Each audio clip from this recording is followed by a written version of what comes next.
स्वागत है आप सभी का एक नई वीडियो में। आज की वीडियो में मैं आप सभी को अभ्यास 12 के सभी क्वेश्चनों को सॉल्व कराऊंगा। यदि आप सभी को इस एक्सरसाइज के अंदर क्वेश्चन को करने में समस्या आ रही है या कोई क्वेश्चन आपको समझ में नहीं आ रहा है तो आपको इस वीडियो के अंदर उसका समाधान मिलेगा। इस वीडियो के अंदर मैं हर एक क्वेश्चन को बहुत बारीकी से समझाने वाला हूँ। हर एक क्वेश्चन को इतनी बढ़िया तरीके से समझाएंगे हम कि आपको एग्जाम में मिले तो आप उसको बड़े आसानी से कर पाएँ और पूरे में से पूरे अंक प्राप्त कर पाएँ। तो चलिए इसके अंदर हम देखते हैं हमको निर्देश क्या दिया गया है और इसको किस प्रकार से सॉल्व करना है। तो सबसे पहले आपको निर्देश दिया गया है, निम्नांकित प्रश्नों में दिए गए विकल्पों में से सही विकल्प चुनकर रिक्त स्थान भरिए। तो यहाँ पर क्या करना है, आपको रिक्त स्थानों की पूर्ति करनी है। तो आप बोलेंगे सर यहाँ पर रिक्त स्थान कहाँ पर है, तो ये रहा रिक्त स्थान दिख रहा होगा आपको, खाली जगह, इसी को रिक्त स्थान बोलेंगे यहाँ पर, ठीक है। और इसके अंदर से देखिए आपको यहाँ पर का खा गा घ, इसके अंदर 4 ऑप्शन दिए गए हैं। इनमें से कोई सा आंसर सही है, लेकिन हमको अभी नहीं पता कौन सा सही है। सबसे पहले हमको यहाँ पर दिमाग लगाना होगा कि यहाँ पर आखिर आएगा क्या, ठीक है। हमको सॉल्व करना होगा कि ये आखिर सॉल्व किस तरह से हुआ है, ठीक है। तो मैं आपको बताने वाला हूँ किस तरह से ये सॉल्व हुआ है। तो देखिए यहाँ पर मैंने क्वेश्चन लिख लिया है, अब इसको हम हल करते हैं, ठीक है। तो ध्यान से देखिए, यहाँ पर आपको एक का गुणा भी इसी ऊपर वाली संख्या 3.50 में करना है, 10 का गुणा भी 3.50 में करना है और 20 का गुणा भी करके देखना है, जो आएगा वही आंसर होगा, ठीक है। तो चलिए यहाँ पर हम गुणा कर लेते हैं। तो ध्यान रखिएगा, आपको लिखना है 3.50 और इसके अंदर गुणा करना है 20 से, ठीक है। तो 20 से गुणा करते हैं। अभी आपको दशमलव भूल जाना है, यहाँ पर मान लीजिए आपका दशमलव है ही नहीं, ठीक है। तो आपको इस तरह से सोचना है कि यहाँ पर आपका दशमलव नहीं है। अब जैसे आप नॉर्मल सा गुणा करते हो सबसे पहले उसी तरह करो। तो जीरो का तीनों में गुणा करोगे, जीरो जीरो जीरो आएगा, ठीक है। अब यहाँ पर क्रॉस लगा देंगे, मतलब इसके नीचे नहीं लिखना है। अब जी 2 का गुणा जीरो में करोगे, जीरो ही आएगा। अब यहाँ पर 2 पंचे 10, 10 का जीरो, ठीक है। और हासिल एक आ गई, 2 3 6 1 7। अब आपको क्या करना है, इसको सबको लिख लेना है। अब यहाँ पर लिखेंगे आप तो यहाँ पर हो जाएगा जीरो जीरो जीरो और ये 7, ठीक है। इतना है आपका। अब देखिए इसके अंदर आपको दशमलव लगाना है, दशमलव लगाना है। तो आपने गुणा किया था तो इसके अंदर कितने अंक पर दशमलव था, तो एक दो, 2 अंक पर दशमलव था, केवल इसी संख्या के अंदर दशमलव है, इसके अंदर नहीं है, ठीक है। तो 2 अंक पर था, दाईं तरफ से देखना है, एक दो, 2 अंक बाद था, तो इसके अंदर भी नीचे आपको एक दो, 2 अंक बाद लगा देना है। तो आपका आंसर क्या आएगा, 70.00, ठीक है। तो इस तरह से आपको इसको करना था, बहुत ही आसान है। तो इसके अंदर ऑप्शन नंबर आपका जो है खा वाला वो सही हो जाएगा, ठीक है। 70.00, ये खा नंबर का ऑप्शन जो है ये बिल्कुल सही है। इसी तरह से आपको सभी क्वेश्चंस करने हैं। तो चलिए सेकंड नंबर क्वेश्चन यहाँ पर हम कर लेते हैं। तो देखिए यहाँ पर कुछ इस प्रकार से आपको क्वेश्चन दिया गया था। अब इसको हम सॉल्व करेंगे। तो यहाँ पर क्या करेंगे, पहले 1 का गुणा इसके अंदर हुआ था, फिर 10 का गुणा इसी के अंदर हुआ तो ये आया। अब 12 का गुणा इसी के अंदर करना है, जो आएगा यहाँ पर लिखना है। तो चलिए 12 का गुणा इसके अंदर करते हैं। सबसे पहले इसको लिखेंगे संख्या को, तो यहाँ पर 2.25, ठीक है, 25 बटे में, ठीक है, यानी नीचे इसके 12 लिखना है, गुणा कर देना है। तो देखिए यहाँ पर आपको क्या करना है, ध्यान से देखिएगा। 2 का पाड़ा पड़ेंगे 5 बार, 10 आएगा, जीरो हो जाएगा। दो दूनी 4, हासिल एक आई थी, 5 हो जाएगा। यहाँ पर आपका दो दूनी 4, अभी आपको दशमलव नहीं लगाना, भूल जाना है दशमलव, ठीक है। यहाँ पर दो दूनी 4।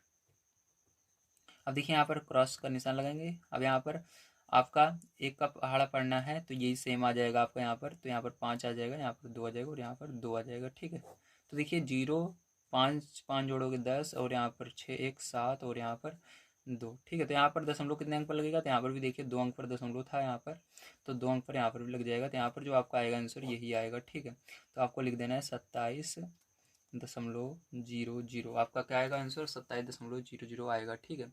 तो आपको समझ में आ गया होगा किस तरह से करना है। चलिए इसके अंदर अब हम देखते हैं इसके आगे का क्वेश्चन किस प्रकार से होगा। तो इसके अंदर देखिए आपका तीसरा नंबर क्वेश्चन, इसके अंदर आपका 27.00 सही होगा, ठीक है। तो आप देखिए तीसरा नंबर क्वेश्चन इसके अंदर आपको दिया गया है कुछ इस प्रकार से। अब इसको भी हम चलिए कर लेते हैं। तो देखिए तीसरा क्वेश्चन कुछ इस प्रकार से आपको दिया गया था, ठीक है। 1 का गुणा इसके अंदर हुआ तो यही आया, 10 का गुणा इसी के अंदर किए तो ये आया। अब 5 का गुणा इसके अंदर करना है, ठीक है।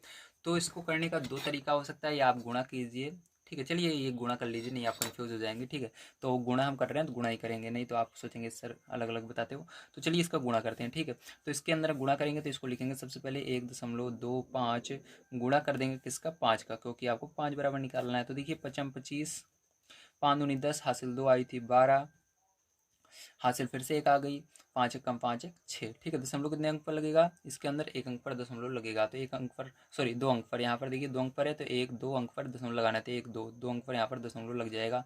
तो अब आपका जो आंसर आएगा यही आएगा, 6.25, ठीक है। तो समझ में आया किस तरह से करना था, वेरी गुड। चलिए अब इसके बाद चलते हैं हम अपने 4 नंबर क्वेश्चन पर, देखते हैं इसको किस तरह से करना है। तो 4 नंबर क्वेश्चन आप सभी को दिया गया है, एक पाठशाला में 175 मीटर टाट रुपए 4.25 प्रति मीटर। मतलब 1 मीटर टाट अगर लें तो कितने की मिल रही है? 4.25 मीटर, 4.25 रुपए की मिल रही है। ठीक है, इस तरह से इसका मतलब ये हुआ। ठीक है, दर से खरीदा गया है।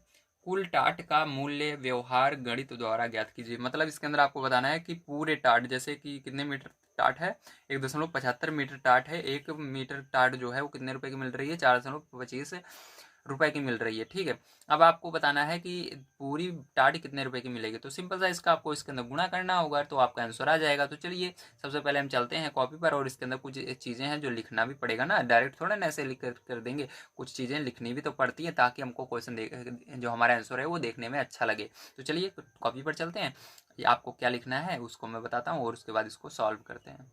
तो देखिए यहाँ पर आपको इस तरह से लिखना है, प्रति मीटर टाट का मूल्य। तो एक एक प्रति मीटर यानी 1 मीटर की बात हो रही है। ठीक है, आप एक भी लिख सकते हो या प्रति मीटर लिख सकते हो। चलो एक भी मैं यहाँ पर लिख देता हूँ। ठीक है, 1 मीटर लिखो या प्रति मीटर लिखो, ठीक, बात एक ही है।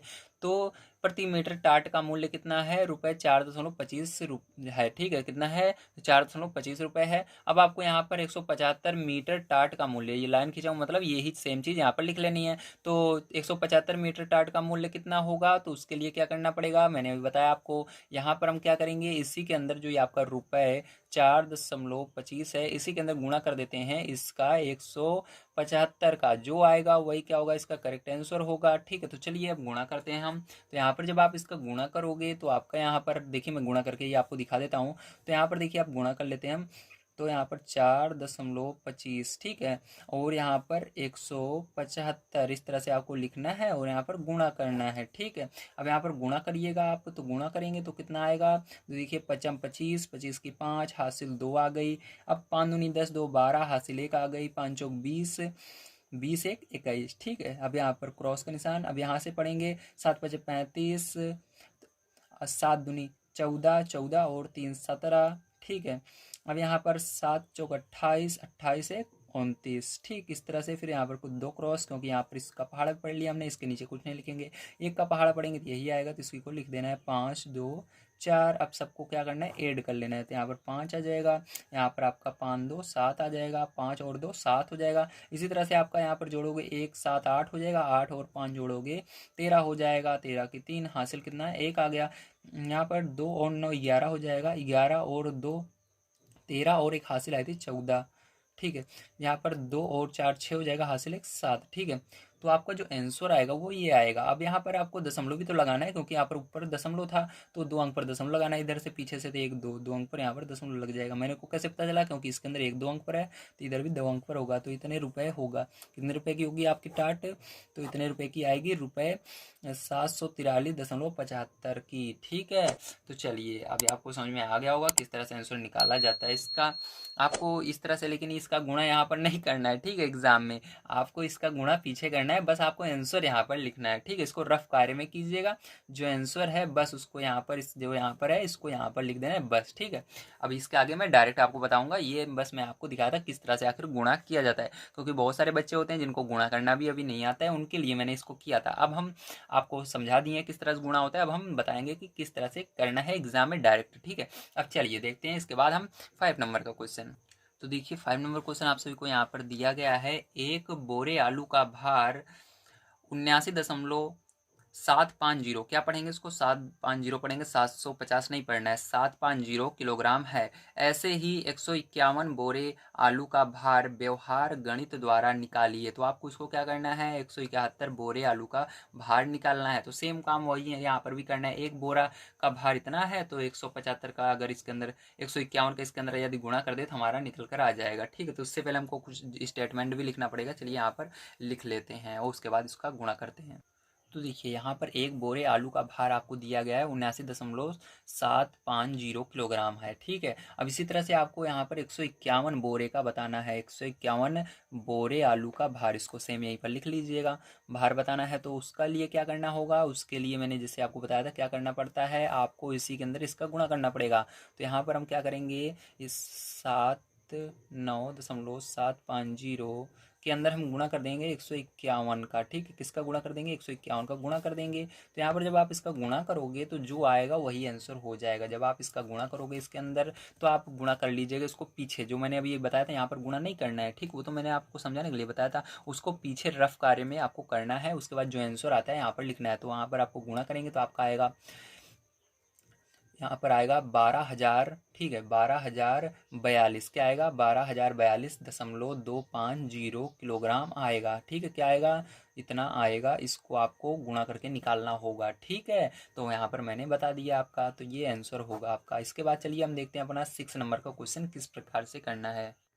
तो देखिए हमको 6 नंबर क्वेश्चन यहाँ पर दिया गया है। 95 किलोग्राम चीनी का मूल्य ₹16.25 प्रति किलोग्राम की दर से व्यवहार गणित द्वारा ज्ञात कीजिए। मतलब यदि हमको 1 किलो चीनी 16.25 रुपये में मिल रही है तो हमको बताना है 95 किलोग्राम चीनी कितने रुपए की होगी, ठीक है। तो ये सिंपल सा है, आप भी जानते हो, गुणा कर देना है, ठीक है, यदि आपको आता है तो। यदि नहीं आता है तो आप समझना है किस तरह से यहाँ पर करना है आपको एग्जाम में इसको। तो सबसे पहले लिखेंगे 1 किलोग्राम चीनी का मूल्य, ठीक है, बराबर आपको कितना दिया गया है? ₹16.25, ठीक है, ये दिया गया है। अब हमको निकालना है 95 किलोग्राम चीनी का मूल्य। तो वो लिखेंगे 95 किलोग्राम चीनी का मूल्य बराबर, ठीक है। तो इस तरह से निकालना है। तो इसके लिए क्या करेंगे हम? इसी के अंदर 16.25 के अंदर इसी 95 का गुणा करेंगे, ठीक है, जैसे हर बार हम करते हैं। तो यहाँ पर जब आप गुणा करोगे तो क्या आएगा? ध्यान से देखिए। तो गुणा करने पर आपको गुणा अलग से करना है, रफ कार्य में यहाँ पर नहीं करना है। मैंने जैसे स्टार्टिंग में बताया था, तो आपको एक क्वेश्चन मैंने करके दिखाया था, वो भी मैंने बताया था कि इसको यहाँ पर नहीं रफ कार्य में आप करेंगे। मैंने यहाँ पर ही किया था, लेकिन आपको रफ कार्य में पीछे दूसरे पन्ने में करना होता है, ठीक है। अब देखिए यहाँ पर अब क्या करेंगे, इसका जब आप गुणा करेंगे तो आपका यहाँ पर आंसर आएगा 1543, ठीक है, 1543.75 रुपये, ठीक है। इतने रुपए की होगी। कितने रुपए की होगी? 1543.75 रुपये की ये चीनी पड़ेगी, ठीक है। इतने रुपए की 95 किलोग्राम चीनी आएगी। अब चलिए इसके बाद हम देखते हैं अपना 7 नंबर का क्वेश्चन, ठीक है। तो यहाँ पर 7 नंबर क्वेश्चन आइए, उससे पहले हम पढ़ लेते हैं। तो 7 नंबर क्वेश्चन यहाँ पर आप सभी को दिया गया है। एक कार 1 लीटर पेट्रोल में 16.50 किलोमीटर का औसत देती है। 15 लीटर पेट्रोल में वह कितनी दूरी जा सकती है? व्यवहार गणित द्वारा निकालिए, ठीक है। तो ये इसके अंदर बताया जा रहा है 1 लीटर पेट्रोल में वो 16.50 किलोमीटर जाती है, तो 15 लीटर में कितनी दूर जाएगी? तो आपको 15 का गुणा इसके अंदर कर देना है, आंसर आ जाएगा। तो इसको लिखना भी पड़ेगा आपको, तो आप लिखेंगे इसके अंदर, ठीक है। हम ये कर रहे हैं हल 7 नंबर का क्वेश्चन है ना। तो इसके अंदर से आपको सबसे पहले लिखना है 1 लीटर पेट्रोल में कार का औसत, ठीक है, मतलब कितना वो जाती है। तो 1 लीटर पेट्रोल में कार का औसत कितना है?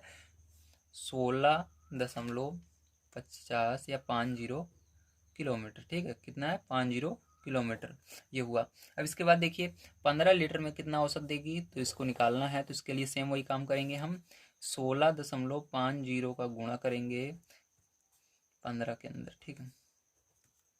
अब इसका गुणा करो तो जो गुणा करने पर आएगा उसको आपको लिख देना है। तो यहाँ पर जब आप गुणा कर लेंगे तो आपका आएगा 247.50 किलोग्राम में निकल रहा है, तो किलोग्राम लगा देंगे। सॉरी, किलोग्राम नहीं, किलोमीटर निकल रहा है, किलोमीटर निकल लगा देंगे। किमी मतलब किलोमीटर, ठीक है। तो आज की वीडियो में मैंने आप सभी को अभ्यास 12 के सभी क्वेश्चनों को सॉल्व करा दिया है। यदि आप सभी को अभ्यास 12 के सभी क्वेश्चनों को समझा है और आप सभी को इसको अच्छी तरीके से किया है और आपको वीडियो पसंद आया तो चैनल को सब्सक्राइब कर सकते हो, वीडियो को लाइक कर सकते हो, अपने दोस्तों तक शेयर कर सकते हो। तो अगला वीडियो आप सभी को जल्दी प्रोवाइड किया जाएगा। मैं आप सबको बता दूं, आप सभी को मैंने इसके अंदर पीछे के जितने भी एक्सरसाइज हैं सबको कंप्लीट करवा रखी है। आपको यहाँ पर प्लेलिस्ट शो हो रही होगी, क्लिक करके देख सकते हैं। इसके आगे का वीडियो देखने के लिए आप कमेंट बॉक्स में, डिस्क्रिप्शन बॉक्स में या यहाँ पर भी शो हो रहा होगा, उस पर क्लिक करके इसके आगे के वीडियो पर जा करके देख सकते हैं। तो मिलते हैं अगली वीडियो में। वीडियो देखने के लिए धन्यवाद। आप सभी का दिन शुभ हो। Thank you very much.